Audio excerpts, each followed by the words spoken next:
gaz zana-pandaharana météo izay andrasanao fantatra ny tokantrano any ny arabanao ary makasitraka anao manaraka izany.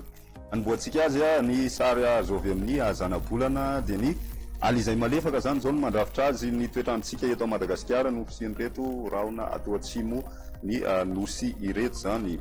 Ny fanamariana ihany koa dia ny any amin'ny tendrony avaratry ny nosy sy ny aty amin'ny faritry ny morotsiraky Sofia ty zany dia hitantsika rivotra somary mafimafy kely ny maraina izay hijanona ho an'ny tapany avaratra zany hoe ny faritry Dego ihany zay ny tapany tolakandro.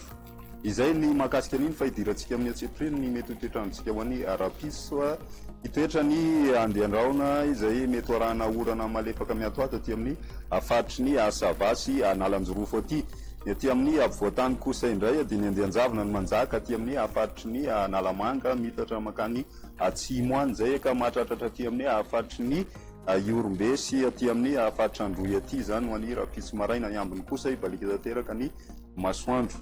Ny tombana ho an'ny rapiso tolakandro kosa indray dia ahitantsika rahona amin'ny tsitokotoko hatrany ny any amin'ny faritry ny Savana Nalanjorofo fa ny ambiny kosa arak'izao hitantsika izao dia mibalika tanteraka masoandro saika manerana ny faritra maro eto Madagasikara. Ny maripana voavinavina raha ny ampitso maraina dia ahitana vidinana kely ny maripana ambany indrindra zany ho an'ny rapiso ny aty amin'ny ampovoantany zany hoe hidina hatrany amin'ny 4 ka hatramin'ny 6 degré zany vakina karatra sy aty amin'ny faritany Otmatsiatratry ny ambiny tsy dia misy fiovana firy amin'ny akapobeany.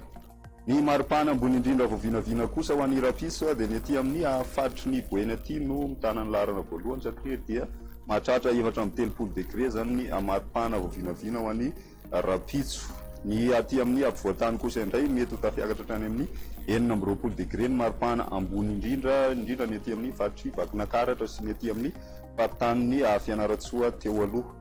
Izay no mahakasika ny eto Madagasikara fa amin'ireo tanàn-dehibe ivelany kosa raha andeha ho any amin'ireo ianao dia ahitantsika orana tanivondraona mety hoarankotroka any Paris, Nairobi, Ifandimby-ndraona sy masoandro ary balika tanteraka masoandro any Johannesburg.